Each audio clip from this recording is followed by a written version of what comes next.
Yes, now? Or yes, we will be ready. Yes, now. Okay. Hello, everybody. Welcome.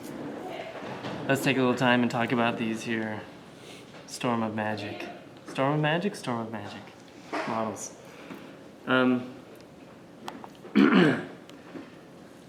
Let's start over here. Okay, we'll go left to right, as is common procedure. Okay, here we have a manticore, fully magnetized. We have the two head options, one with the throne, saddle. It's pretty throny though. And then the two different riders, both the Chaos Sorcerer and the Chaos Champion Lord. With painting, the client on this project wanted a mainly Tzeentch feel to his army. I believe he already has Tzeentch as his main army. So when I approached these, I tried to keep that in mind, not only with the colors, but also with the idea of change, since Tzeentch has a lot of change. That's the theme, you know, constant change and mutation. So I tried to reflect that in the color as well as the way I painted the models.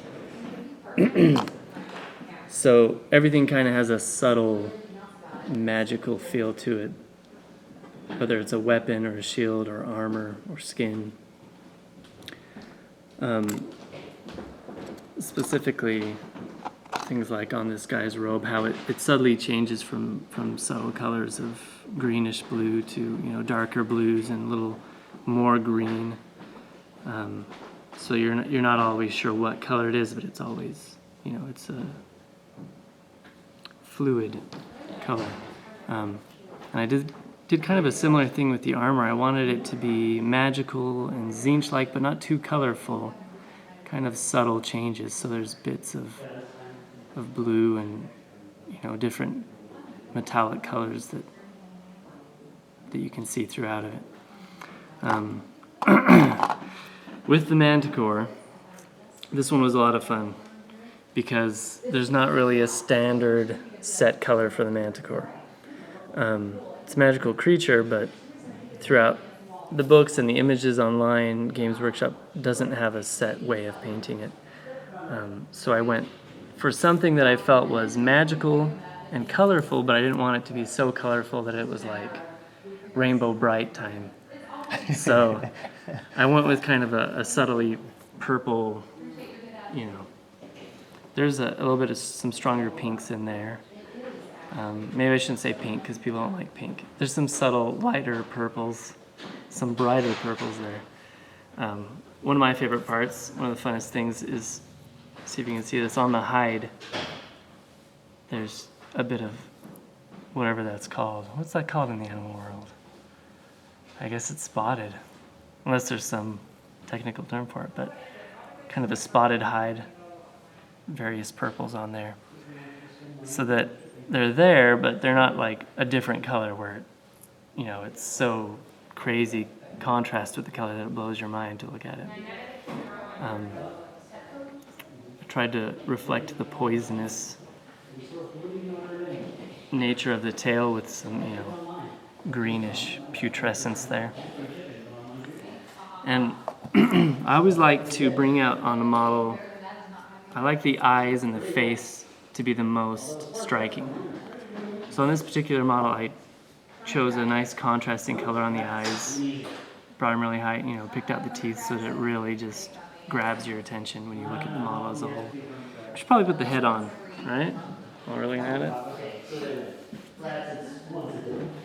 So that one was a lot of fun. I liked that. Now the client asked for a level 3 on these, but I couldn't stop at level 3. So I had to go a little bit more than that, just because it was fun and I loved it. Okay. So in Storm of Magic you have the arcane fulcrums? Yes. Yes, okay. And there's various sets you can get for those. This one that the client ordered was the Mage Wrath Throne and the Balewind Vortex. Those are really large. Right? Yeah, like huge. The Manticore is a large creature, and in comparison, those are really tall. Yeah. crazy height. Let's see if we can get a comparison. There's a Terminator for you, a granite Terminator. Still dwarfed. Still dwarfed by these things. So.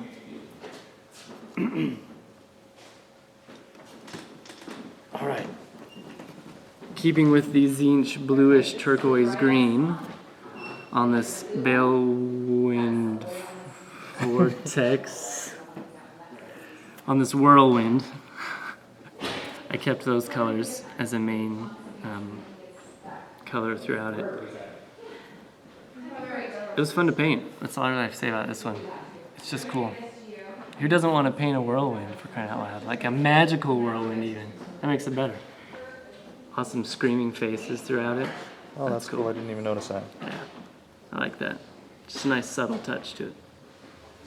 Cool thing about these is they can be tied to different factions, you know, like this works well with chaos. It looks great as a chaos type thing, but you could also paint it to represent the different colleges of magic. I believe each skull has like a symbol that represents different colleges of magic. So you could have it more empire themed if you wanted, just by painting it differently, which is cool.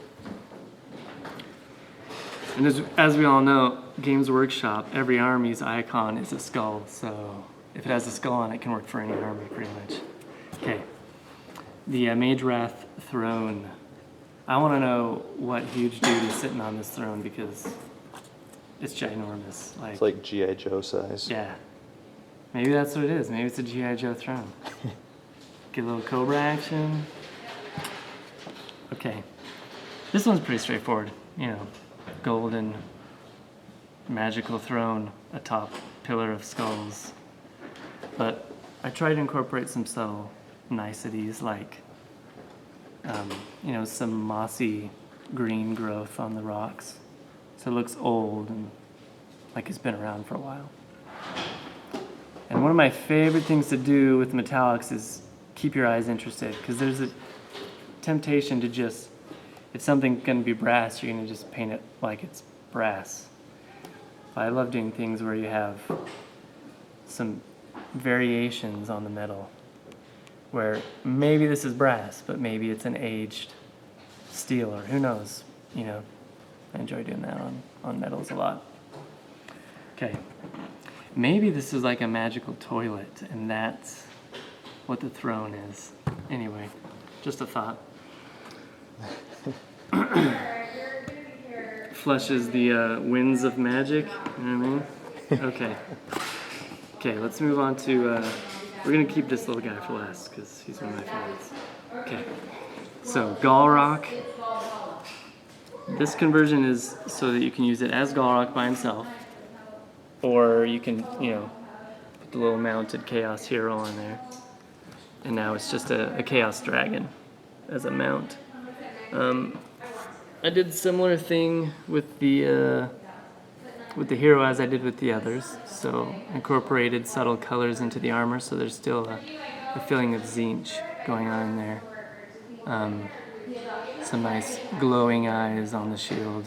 I like doing things with chaos where you feel like something is either, it could be an inanimate object, but it also could be possessed. You know, it's kind of living in its own way. A great way to do that is to give the eyes some color. You know, magical runes on the axe. And something I played around with this guy is the idea of light kind of coming out from under his armor. You know, there's something inside that's magical. Who knows what he looks like underneath there, but a bit of glowingness coming out of his collar and his eyes. Okay. The dragon was especially fun to paint because it's a chaos dragon. You know, so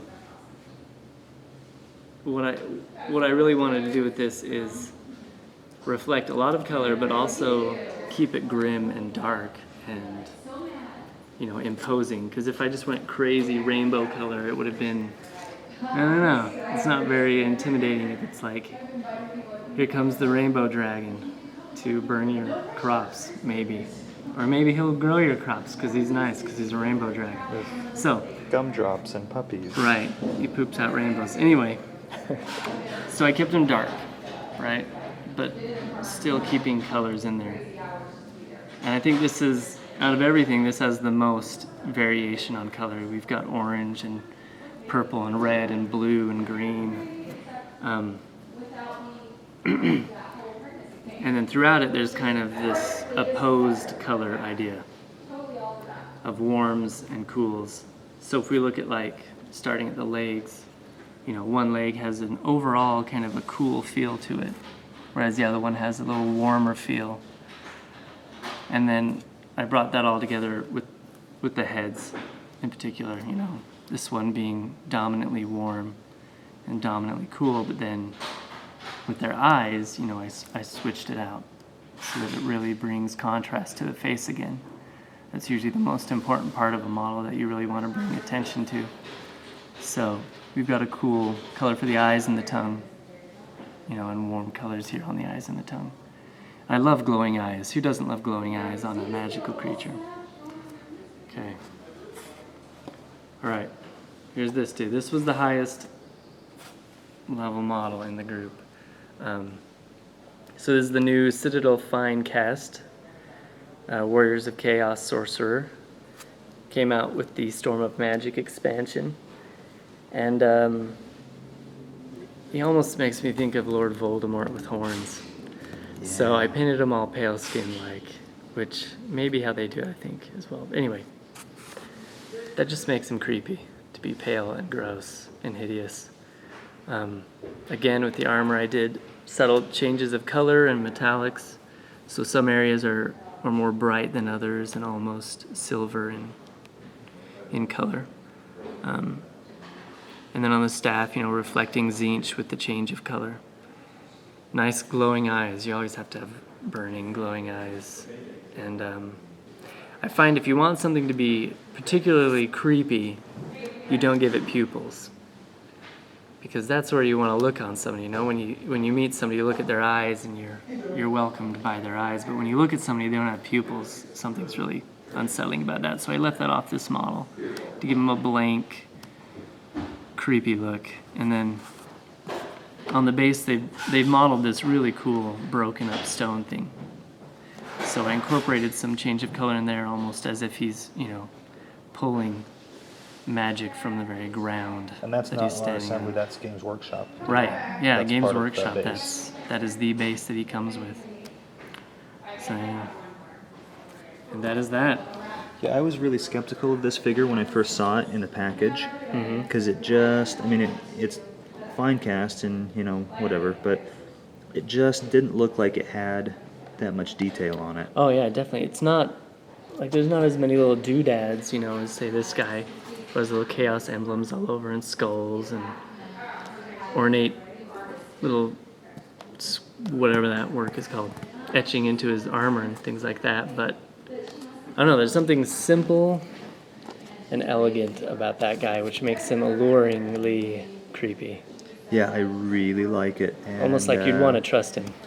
Actually, I think I am going to buy one of these. I don't have a Chaos Army, but that model just looks really neat. Yeah, that's how I felt. I painted it, and I was like, maybe I'll paint another one just for me. Keep on my shelf. Yeah, that's great awesome. Model. And there is a lot of detail. I mean, there's a lot of little rivets and stuff on the armor, but it just, like I said, it doesn't have all those doodads, but it just looks awesome. Yeah. All right. That is all. Thanks.